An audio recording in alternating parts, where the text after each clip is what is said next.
बड़ी खबर। चिकित्सा शिक्षा मंत्री विश्वास सारंग का बयान सामने आया है। प्रदेश में कोरोना के केस काफी कम हो रहे हैं। उन्होंने कहा कि ज्यादातर जिले जो हैं वो कोरोना मुक्त हो गए हैं। प्रदेश में कोरोना को लेकर स्थिति अब बेहतर हो चुकी है। लगभग सभी गतिविधियों को शुरू कर दिया गया है। कुछ देर बाद ही गतिविधियों को लेकर विचार होगा। आर्थिक गतिविधियां हों लेकिन संक्रमण न बढ़े। तीसरी लहर में बच्चों के माता पिता को ट्रेनिंग दी जाएगी। 15 महीने कांग्रेस की सरकार रही, उन्होंने बेरोजगारी हटाने के लिए काम नहीं किया। उन्होंने कांग्रेस के दलालों को रोजगार दिया है। हमारी सरकार ने ऐसे दलालों को बेरोजगार किया है जो कांग्रेस के संरक्षण में फल फूल रहे थे। प्रदेश में वैक्सीनेशन की स्थिति अच्छी है। जुलाई में सीएम खुद जन जागरण अभियान के लिए निकलेंगे। वैक्सीनेशन को लेकर कांग्रेस जनता को गुमराह कर रही है। दिग्विजय सिंह ने देश को तोड़ने का काम किया है। उन्होंने कहा कि आतंकवादियों के साथ वो खड़े हुए हैं। दिग्विजय सिंह के कभी मंसूबे पूरे नहीं होंगे। साथ ही विश्वास सारंग ने कहा कि कश्मीर भारत का था और भारत का ही रहेगा।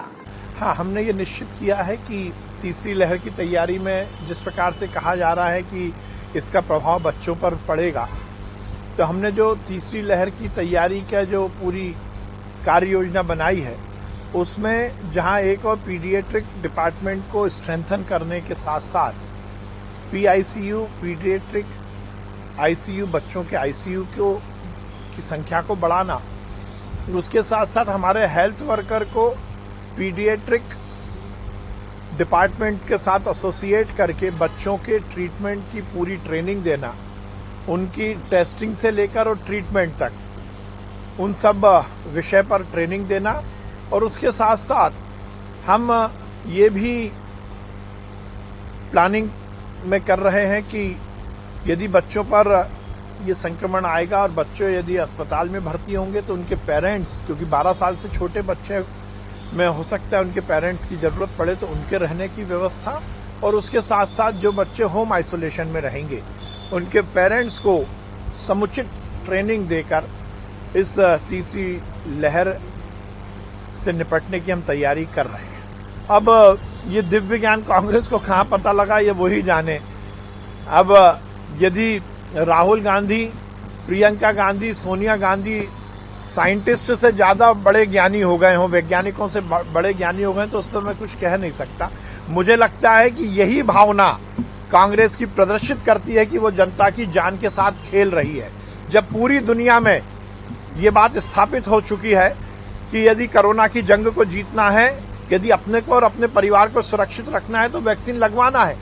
जिस दिन से वैक्सीन बनी है उस दिन से कांग्रेस चाहती है कि देश में अराजकता का माहौल बने। कांग्रेस के नेता लगातार वैक्सीन को लेकर अनर्गल बातें करते रहे। कोई कहता है भाजपा की वैक्सीन, कोई कहता है मैं वैक्सीन नहीं लगवाऊंगा, कोई कहता है ये मोदी जी की वैक्सीन है, कोई ये कहता है। एक तरफ तो इस तरह की बातें कर रहे हैं और दूसरी तरफ जहां कांग्रेस की सरकार है वहां इस बात का ढोल पीट रहे हैं कि हमें वैक्सीन नहीं मिल रही। ये दो मुही बातें कांग्रेस की परिपाटी रही है।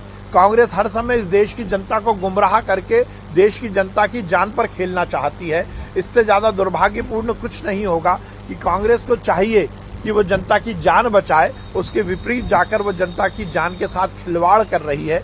ये दुर्भाग्यपूर्ण भी है, निंदनीय भी है, और सही मायने में इससे ज्यादा घृणित कार्य कोई नहीं हो सकता। इस तरह के प्रचार करके निश्चित रूप से कांग्रेस इस देश की जनता को की जान के साथ खिलवाड़ कर रही है। सर, दिग्विजय सिंह ने पहले